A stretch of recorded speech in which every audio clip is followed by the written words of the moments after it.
I definitely don't like to get too negative, but we get a fair amount of concerning comments sometimes. And I'm going to talk about a little bit of the stuff that we see here and some examples of what those things mean and how you can fix them.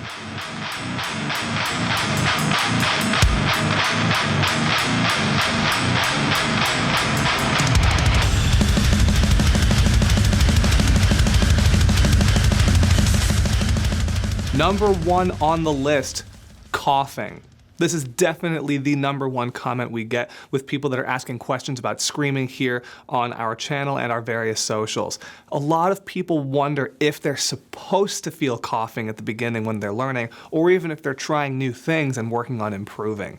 Coughing is definitely not something that you should be feeling when you're screaming. You might occasionally in the beginning, but that's only because when we're learning something new, we're going through the trial and error process.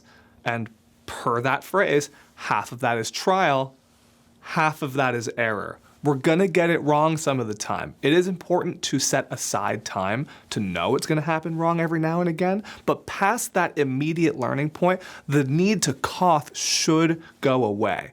If it doesn't, that means one thing. We're using too much air to scream.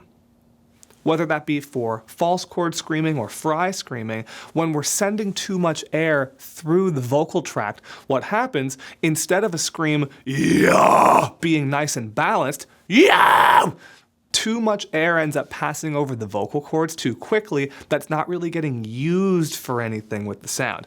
And it gets very breathy and very airy. And after a lot of just assaults on the vocal tract like this, the vocal cords get irritated very quick to the point where everything kind of tightens up and it creates that need to cough. Especially with false chord screaming, because the false chords are very closely related to different things like coughing and clearing the throat and things like that. It's very easy to want to pile drive the amount of air being used. So if you're someone that's coughing when you're trying to scream, take a look at your air pressure control. Try to calm things down. We have different videos here on our channel and in our online program EVI Now that can help you with breathing if you need the extra help. And that should help you to be able to open things up and balance your way into the sound so that coughing subsides. Number two, bleeding. This is an unfortunate one and definitely something I hear about and see often. A lot of problems that can arise with the voice have to do with imbalances, and this is no exception. With screaming, it's very easy to want to work very hard, push very hard, squeeze very hard to get the sound out. A lot of us in the beginning have this kind of image built around screaming that's really intense and red in the face and super, super forced. And with that in mind, a lot of people end up overworking their voice to the point where things collide and hit with so much force and start to rub in such a way in the vocal cords and the vocal tract that this can create abrasions and a little bit of throat bleed, which is not pleasant.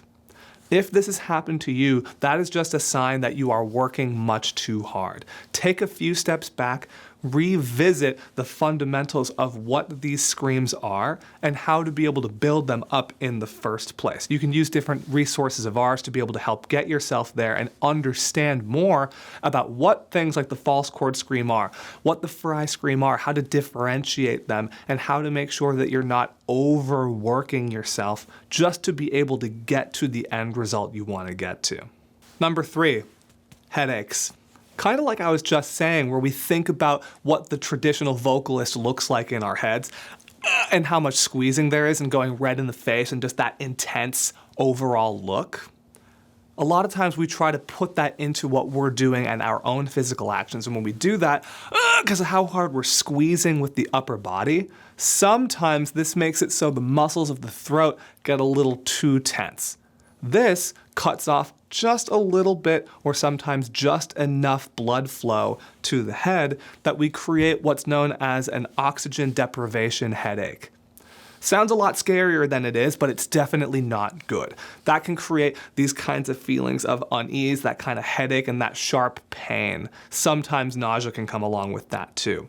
Now, if you're experiencing that, once again, this is a balancing issue. Take a few steps back, try not to squeeze so hard to get the sound out. Every single time I work on this with somebody, whether that be someone at home or when I'm working with people on the road or in the studio, when headaches and stuff like this come up, and the concern is, oh, I need to push this hard in order to make sure I sound right. If we scale back like 10%, 15%, sometimes 20% in terms of how much work is being done, the sound is virtually the same, and yet everything feels so much better, and it becomes that much healthier because of that too. Number 4, passing out.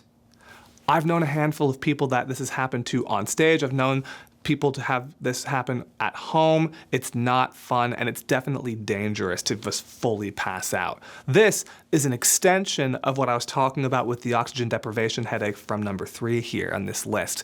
It's pretty scary if you're pushing hard enough and using so much energy that the body kind of blacks out and you fall over. That means that way too much work is being done. That could also mean different things in terms of the way we're handling ourselves, if we're moving too much when we're performing, if we're not feeding the body enough, if we aren't getting proper nutrients during different moments to make sure we have enough energy to do what we're doing as vocalists.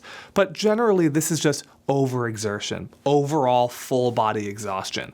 This can happen during different kinds of things, athletics-wise, and for any kind of physical activity too. So make sure you are taking care of yourself as much as you are taking care of and thinking about your voice here. And number 5 for today, pain. Pain when screaming can take a lot of forms. It can feel like a sharp pain, kind of like a dull, almost like burning sensation. It can be sudden, it can kind of be constant, it can kind of turn into like an irritated, kind of like scratchy feeling. And a lot of these things, once again, have to do not with just imbalances, but much more specifically the amount of air being used, either too much or not enough. In this instance with screaming, when we're pushing too hard, like I said earlier, a lot of force gets put on the vocal cords, and that puts a lot of pressure on things, and that can lead to a lot of not fun things. However, if we try to compensate for that by entirely backing off and turning all of that air support off, it's very easy when we take that deep breath for all that air to just come flying out all at once. That can be a bit dangerous because suddenly even more air is passing through the throat, causing all of those same things to happen, almost more than pushing too hard.